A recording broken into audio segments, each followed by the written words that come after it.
and a few other notes. You'll be able to find the other recordings on our YouTube channel. We can put the link there for you. You can use the Zoom captions. At the bottom of the Zoom window, you'll see the closed caption button and the live transcript text underneath that button. You can opt to select to turn them on and off as you prefer. Add questions, comments to the chat if you'd like. We'll be moderating and checking. And now I would like to introduce our speaker. This is Jennifer Culver from Southern Methodist University, and her presentation is Can AI be your equity coach? Jennifer. Hi, everyone. Thank you for staying late in the day. I don't know what time it is in your time zone. It's 5 o'clock here where I am. And I know for some of you, it's already 6. So thank you so much for hanging out towards the end of the day. I know we've got one more after me as well. And I hope that you enjoy this one. If you have any specific questions about, oh, it's only 3 p.m. over in California, but still, it's that afternoon getting kind of tired thing. So thank you for staying. If you have any questions about this topic in general, please feel free to go ahead and keep posting them in the chat. You don't need to wait for me to ask for anything like that. I do want to share, here we go. I am the Director of Digital Innovation and Accessibility here at Southern Methodist University, and that includes being the manager of Southern Methodist University's online production services team that's responsible for the creation of for-credit and non-credit content for the university, but also for ensuring quality content is created when we are working with outside partners and vendors such as OPM. And so I spend a lot of my time working with those outside partners and making sure that what we're hoping for in our courses is reflected in all of that work as well.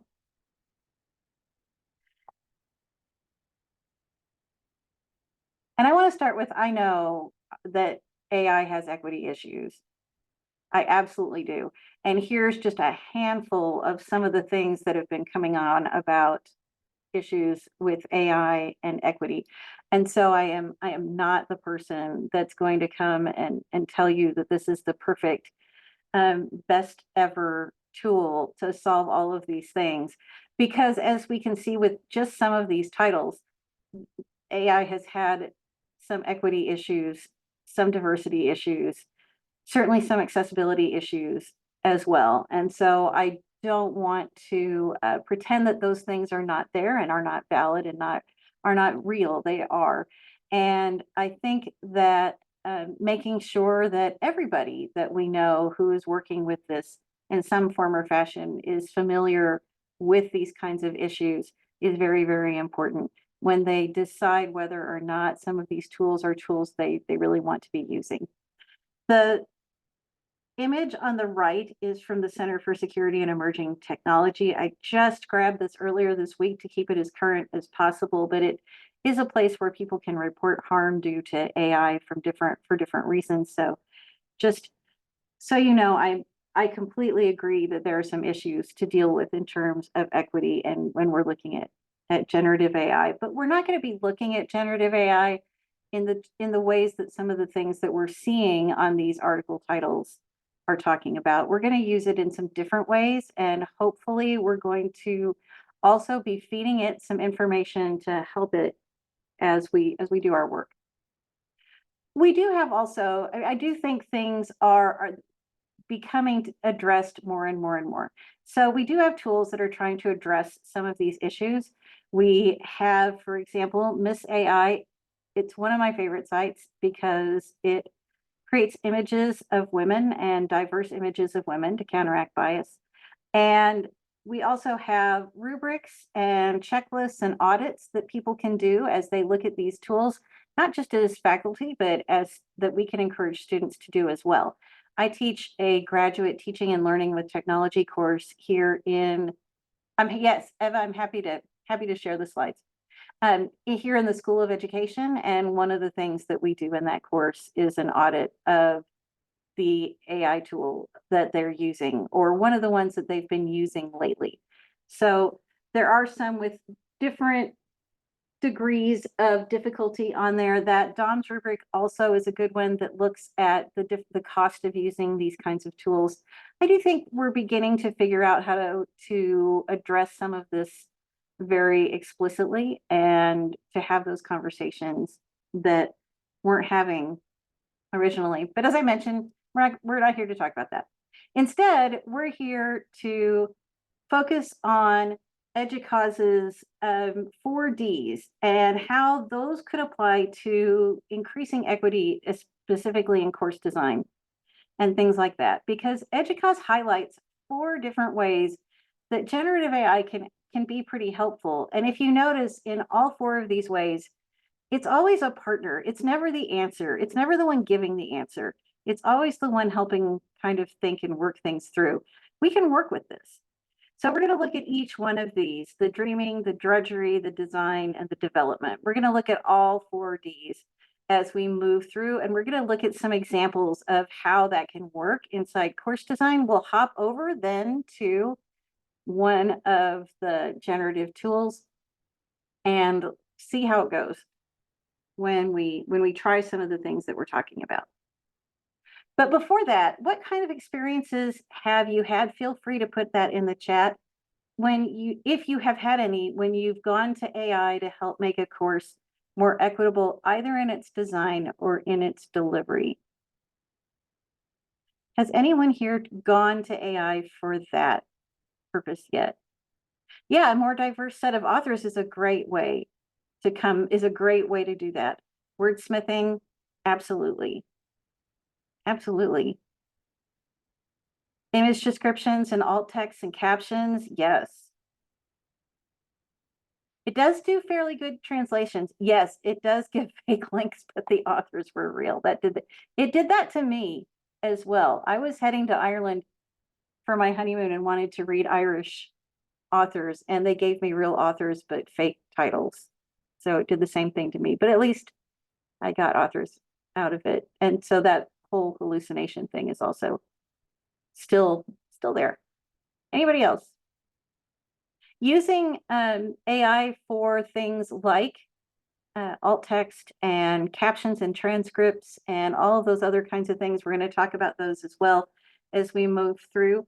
And some of the things that you've mentioned are great ways to do it. But first we have to talk about how do we get our AI ready to help us in this regard in particular. Here's some things that you can do before you just pop over to Perplexity, which is my favorite one, ChatGPT or Claude or any of those. Before you hop over there, think first about how can I make it a little bit smarter about what it is I want to know about. And so here are some ideas. So some generative AI chats let you upload files. And so if you have a paid version of ChatGPT, you can, but Claude and some of the other ones let you upload even with free accounts. So you can upload the Peralta rubric and include it in the prompt of what you want to talk about and ask it to very explicitly reference that rubric and how it gives you its answer, which is one of the ways we can make it smarter about what it is that we want to talk about.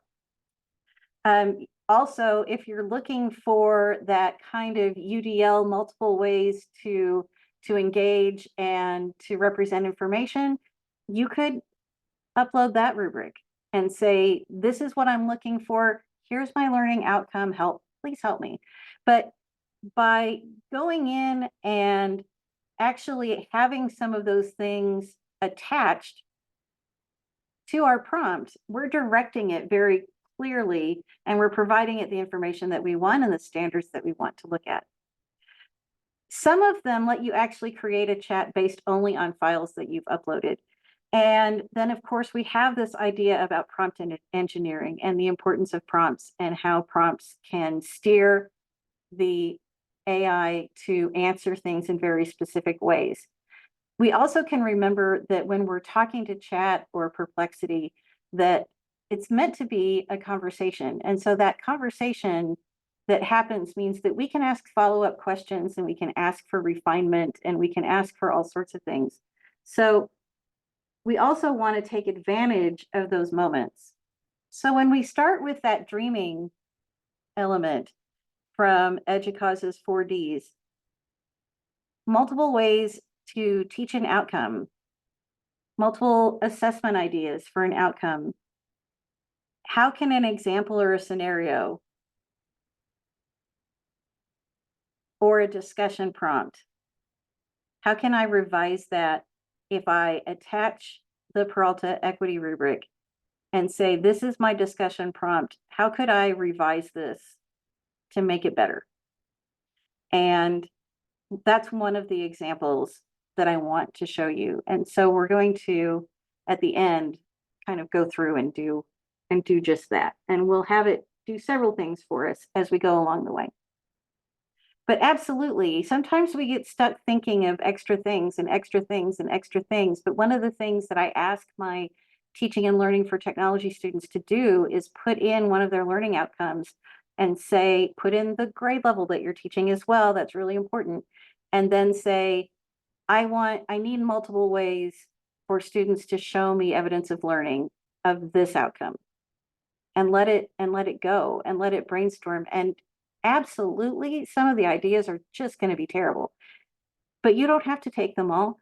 And you don't even have to take any of them, which is the nice thing. But if there's a glimmer of some good ones in there, it has saved us a little bit of time. And it's also gotten our brain going.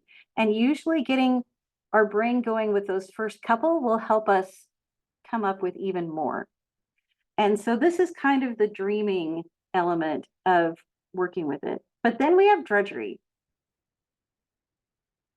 And so sections of syllabus that have to be worded very specific ways, reviewing certain materials, again, putting in some of these rubrics or some of these standards and saying, can you review this material and tell me how it stands here and whether or not I'm missing anything?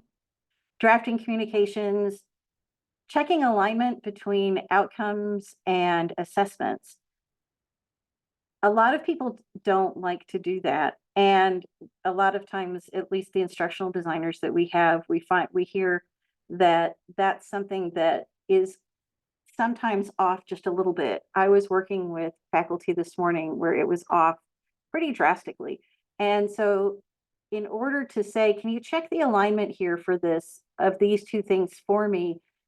And then suggest if this is my assessment and the assessment needs to stay for whatever reason, what do I do with this outcome? Or how do I fix this assessment to be a better measure of this outcome? But the checking of that alignment, again, you can attach blooms, you can attach whatever it is that you want to attach to it and tell it has to refer to that. And as long as you tell it that it has to refer to these things, it will.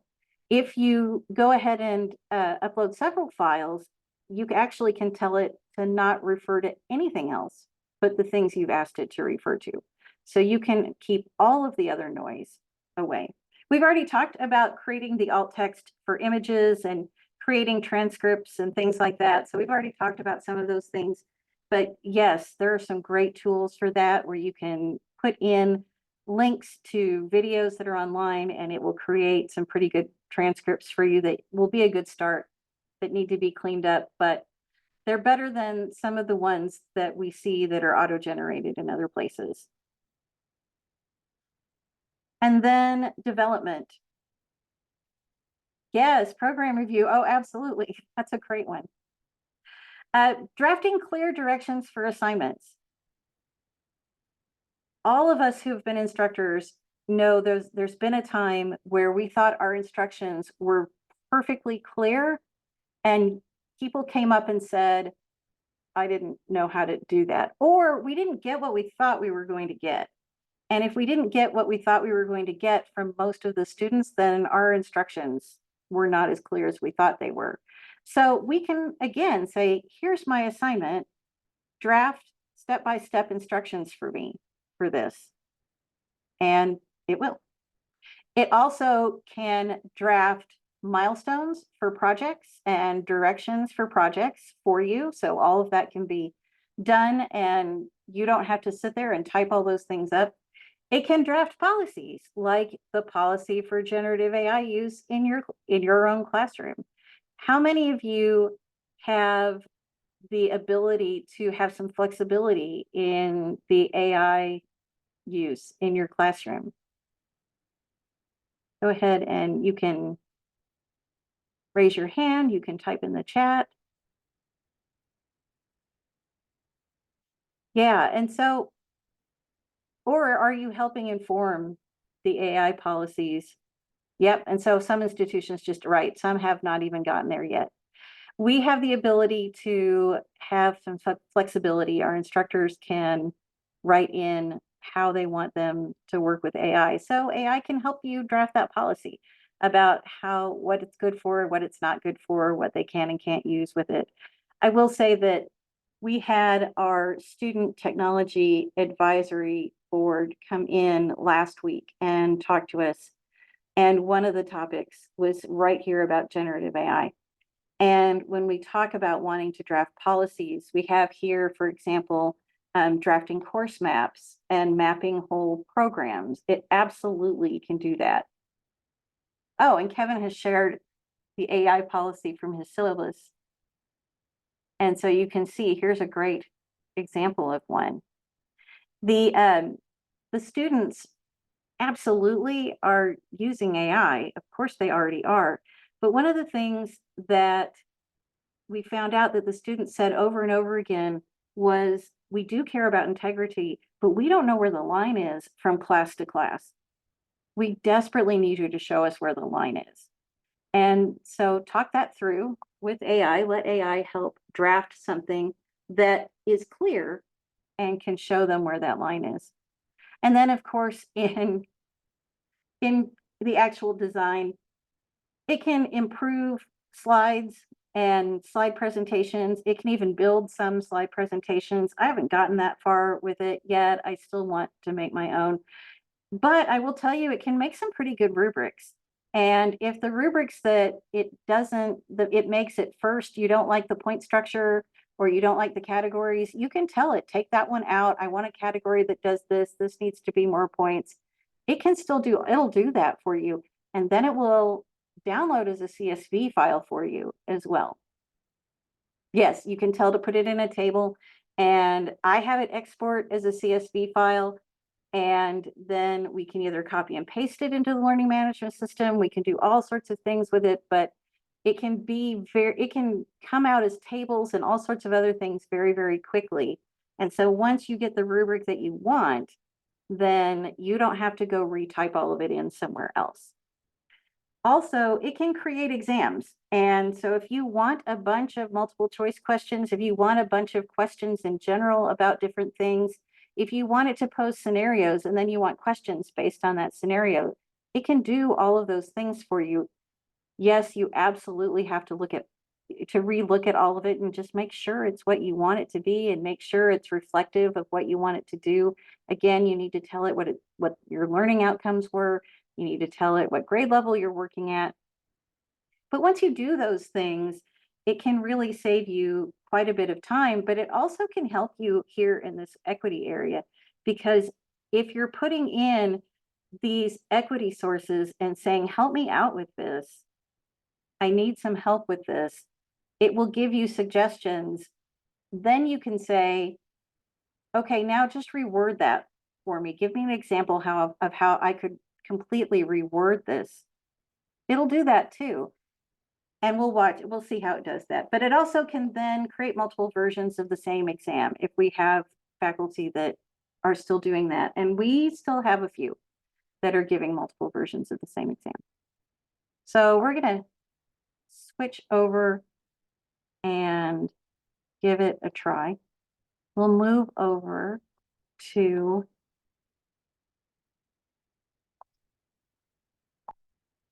ChatGPT here. And I am going to pull out the one that I've created that has, I'll click edit. There we go. that already has files in it. And so I have absolutely no computer science coding background at all. I do know how it works and I understand machine learning. I understand what it is, but I can't make one of these. But what chat lets you do now is it lets you upload documents that you want to make a chat experience with, give you conversation starters. And you can notice here, I can say, don't let it browse the web as well. So I turned all of that off. And so here's how I can start. I can start by saying, I am teaching an undergraduate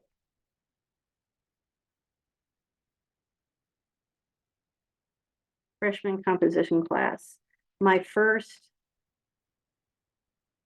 discussion forum asks them to introduce themselves and talk about something they did over the recent break. How can I make this prompt more equitable for my students?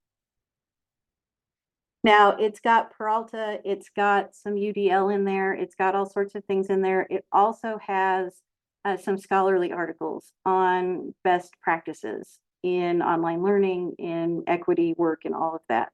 You're only allowed to put 20 things in there. So you have to think really hard about what those 20 things are going to be. But I'm not letting it look at the web. I'm only saying you can only look at the things that I've asked you to look at. And with that, come take a look at this.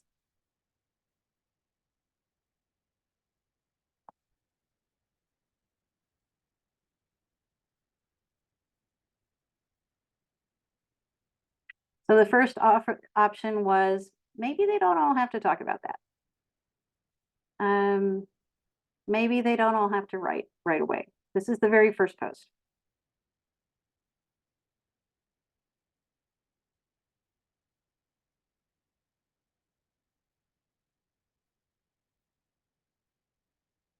It's slower when it only has to, when it can't surf the web.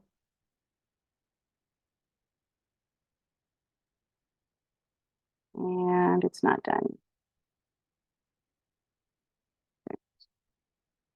So it's told me some different things I can do to improve my discussion prompt. And one of the reasons that we wanted to make this was because we wanted to be able to find ways for faculty and others to be able to put something in quickly and get some feedback when the instructional designer may not be around, when someone else may not be around, but they want to keep working. And they want to, this is the paid one. I'm going to show you how to do this with the free version as well. And so here I'm going to say, okay, this was great. And you read.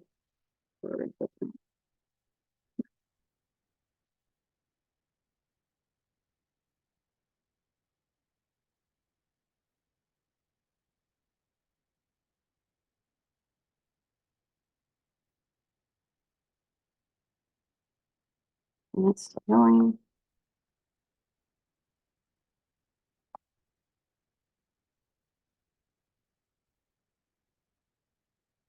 And for example, if we don't like this favorite book or movie one, we can say, can you change number 2?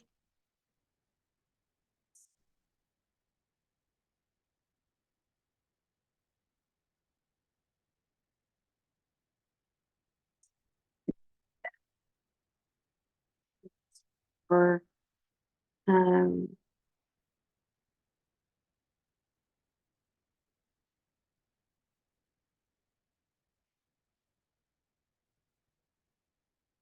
I want it to change number 2.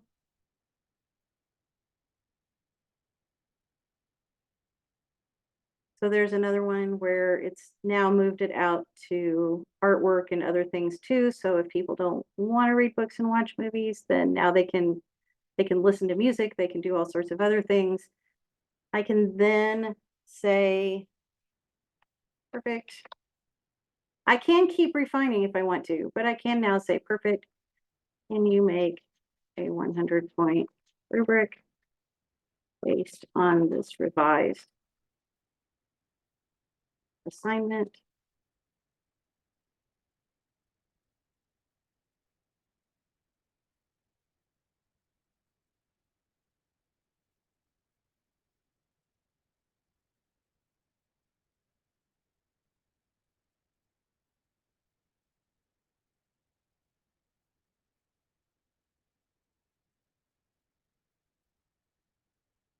And so here you can see it's moving into, it isn't just making kind of a checklist with scores, it's making a rubric that shows you criteria and a range of what could be expected in each one.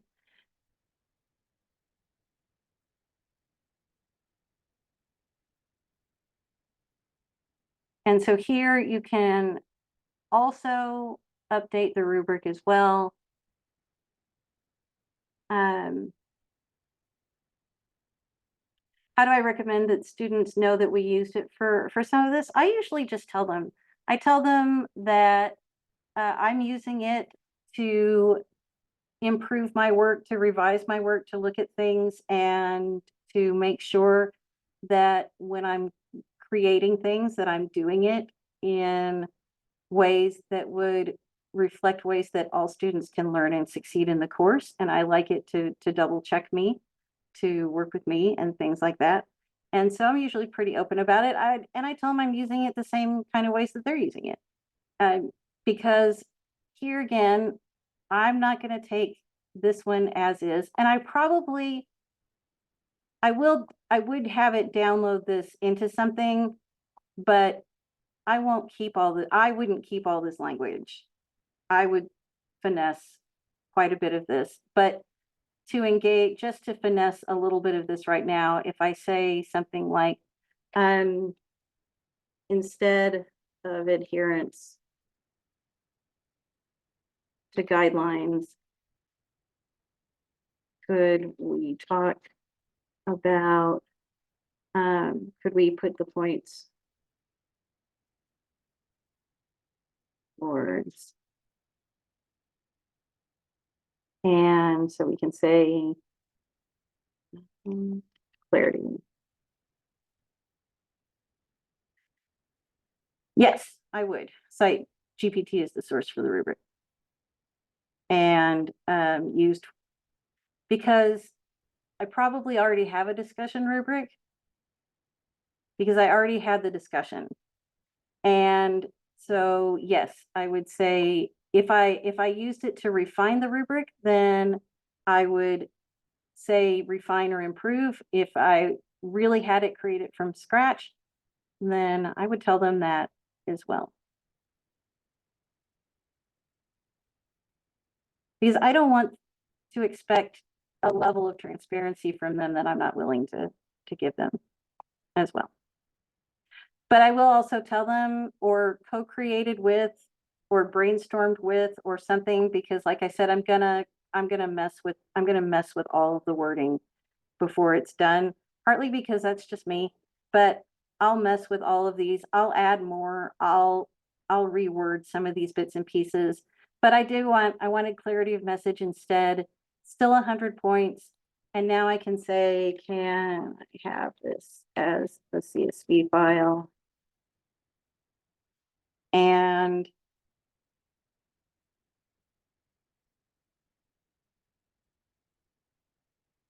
you just give it a minute or two. I think the questions about how are you talking to them about how you're using it are really great, important questions. We really want them, no, it's still working.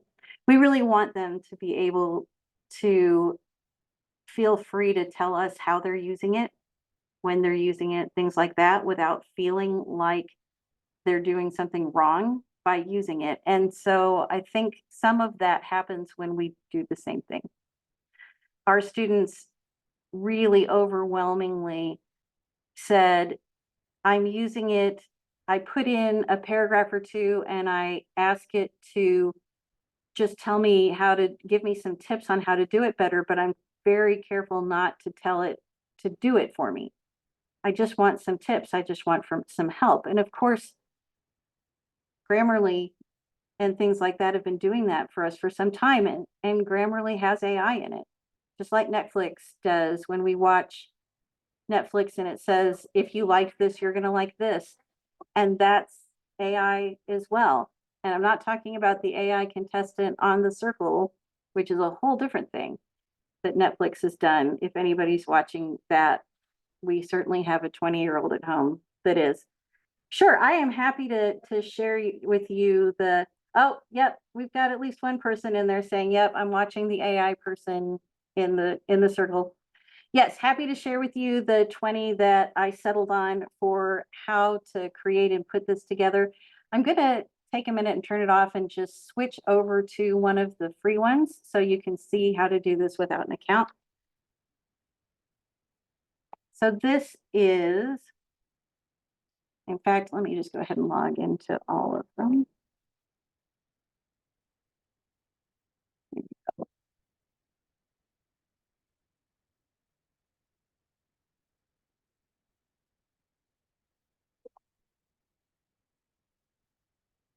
Now, Claude does want you to sign in, create an account, but it's a free account. I do kind of steer students towards, if they've never done anything like this before, I do try to steer students towards the ones that don't ask them to make an account or do anything else like that until they decide that they want to. And so Perplexity, if you haven't used Perplexity before, Perplexity doesn't ask you to do any of that. You can, and if you do, it'll save all of your stuff and you can see that I'm logged in here, but you don't have to. You can just come here, and I am on the free version of Perplexity, but here's why I like Perplexity. Notice on this one, I can attach files right here. I can ask pretty much the same question that I started with in the We first can't place. see your screen. Oh, sorry. Thank you. That second share didn't go. There we go. Here we go. Here's Perplexity. You've got a spot right here where you can attach files. So you can attach PDFs are usually better. And on the free account, you can see you can attach up to 3 per day. And so you can put a rubric in here. You can put all sorts of things in here. But for right now, if I put in, for example, a different kind of prompt, but we're still going to keep that equity idea in mind. We're going to move from revising my discussion prompt into, I am teaching a college accounting course. My learning outcome asks students to apply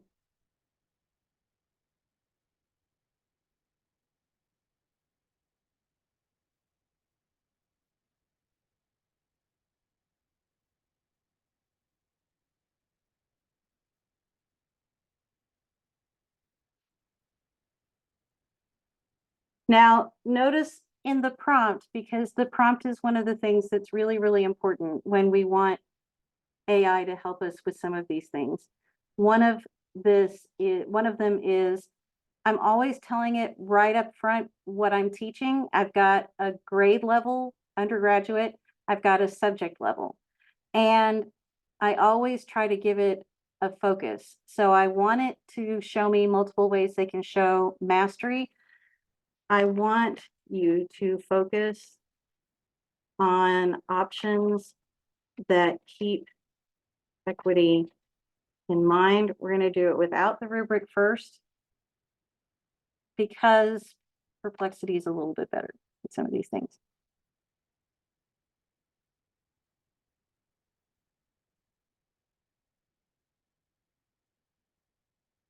Do we have any Perplexity users in the house?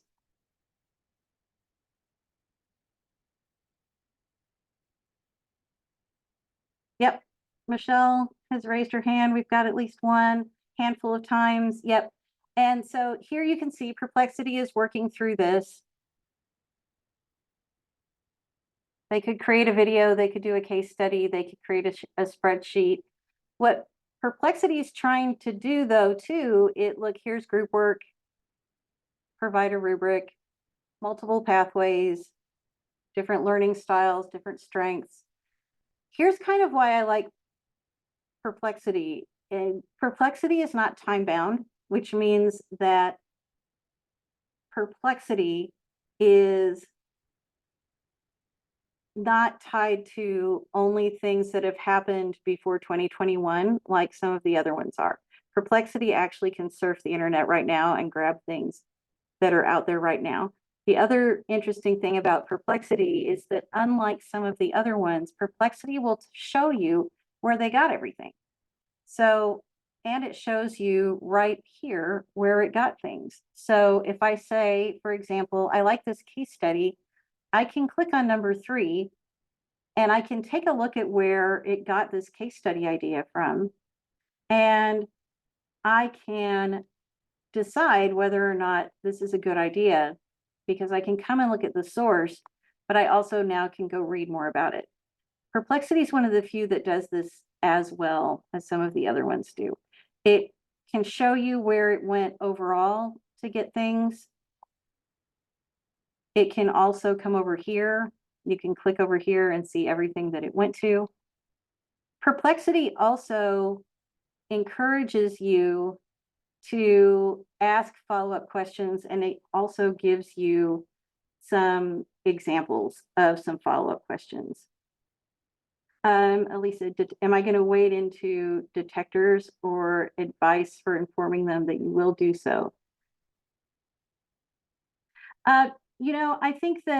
I think that absolutely we can talk about that towards the end. I think that is something that gets sidestepped often in discussions about this. We know that this is a big faculty concern, and a lot of times we can show in different studies that have been done that it looks as if not as much of that is happening, but then we also know from word of mouth that it is happening. So absolutely, we can talk about that. Here you can see that one of the things that I can look here and say, I do think that it did keep an equity mindset somewhat in this, but I would like a little bit more of that. Can I have?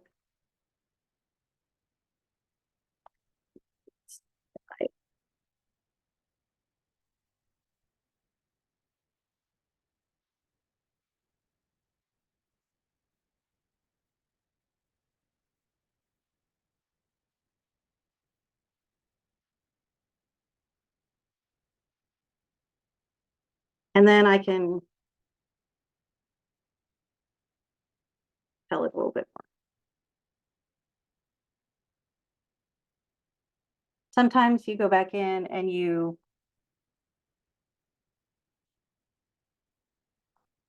say, please give me a little bit more.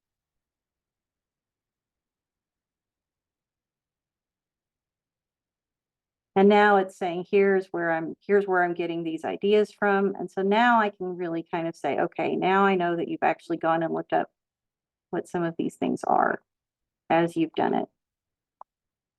The plus over here, again, lets me add PDFs or things like that to it. So I certainly can add the Peralta rubric in and say, please take this into consideration and tell me how it would measure up against this. And that is what I want to do with Claude. Do we have any Claude users? Claude is a little bit more well-known than Perplexity is. I kind of wish that Perplexity was a bit more well-known because I think it really does do some good jobs. My problem with Perplexity at times is that because it's AI, of course, it can't discriminate as well when you're asking it for multiple ways of looking at different options. And so you'll get things like things from Teachers Pay Teachers and things like that that may or may not be good, but you can't always look at all of it without seeing, without logging in and doing other things. And if, for example, you were using some of the other ones and they were using some of those ideas, they wouldn't have told you. So Perplexity at least tells you where it's getting things from. You can make sure that if you're saying I'm teaching an undergraduate class, that it's pulling from undergraduate places. Yeah, UAI is another really, really nice one. I like that one too. There is a really cool site where you can ask one question and all of them will kind of spit something out to you. It's very interesting how different some of them are. So here's regular Claude. As you saw, I sound in. I don't have a paid account. I've attached the equity rubric to Claude. So now we're going to say, again, I'm going to load this up with what I teach.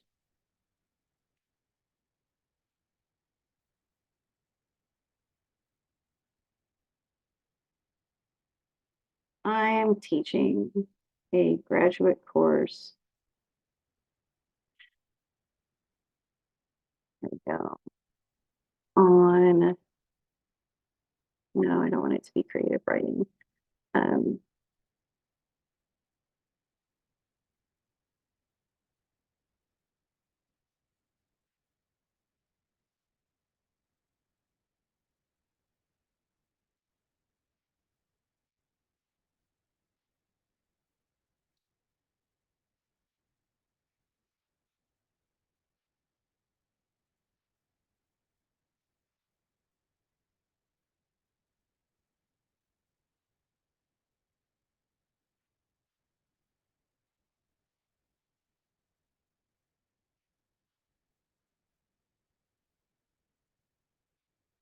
so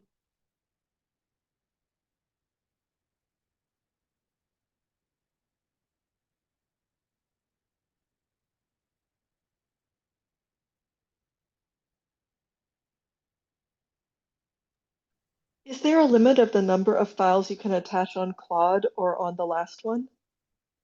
Perplexity only lets you do a certain number. It looks like, here we go, five at a time.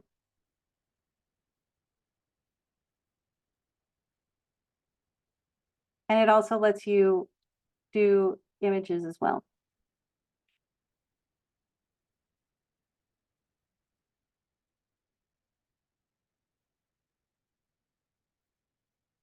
So here goes Claude.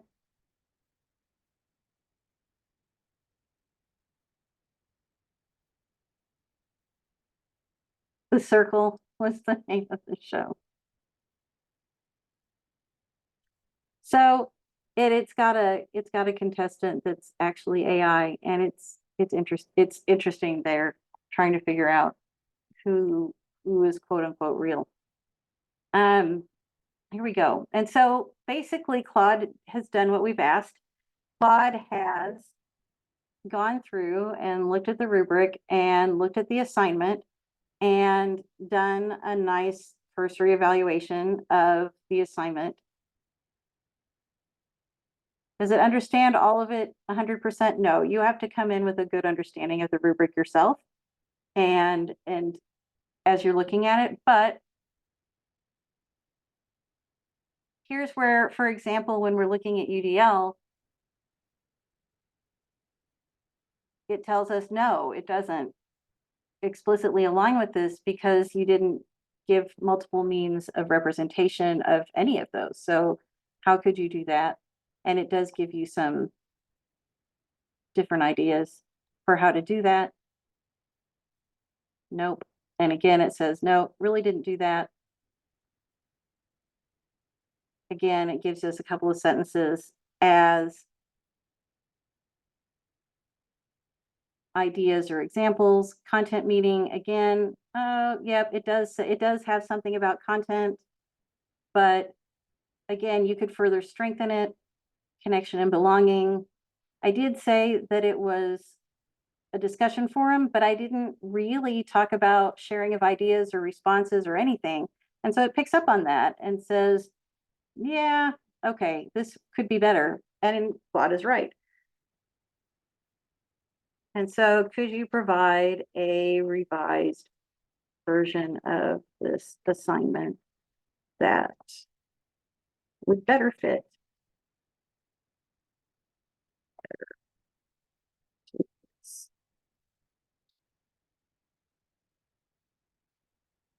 And for people that were a little bit leery of saying, come and make this for me, look at how in this case, we're not asking it to do that. We're just saying, hey, can you evaluate this for me? Can you give me another set of eyes on this? Can you give me some ideas of if you're seeing something wrong, can you give me some ideas for how I could make it better? And then I'm still going to go do all the work myself. So now the prompt is much longer. But notice what Claude did, and the homemade ChatGPT will do this sometimes too. But notice what Claude did. It said, look, see, here's where I'm pulling this from. So you can see exactly where Claude got the idea to put in what it did when it revised this prompt for you. And look at that. There's the student support sentence. There's a sentence there about support. Here's different options. Now, would we take all of that part, take some of these things out as far as the direct references to the rubric? Sure, we would. The students wouldn't know what that is. But I do really like that Claude tells us, I pulled it from here. You gave me this document. Here's how thoroughly I'm working with this document. I didn't turn off the rest of the internet for Claude, but I did tell Claude to focus on this document. And by doing that, Claude is showing me, look how much I'm focusing just on this document. Now, let's say this looks really long and we don't know that our students would read this much.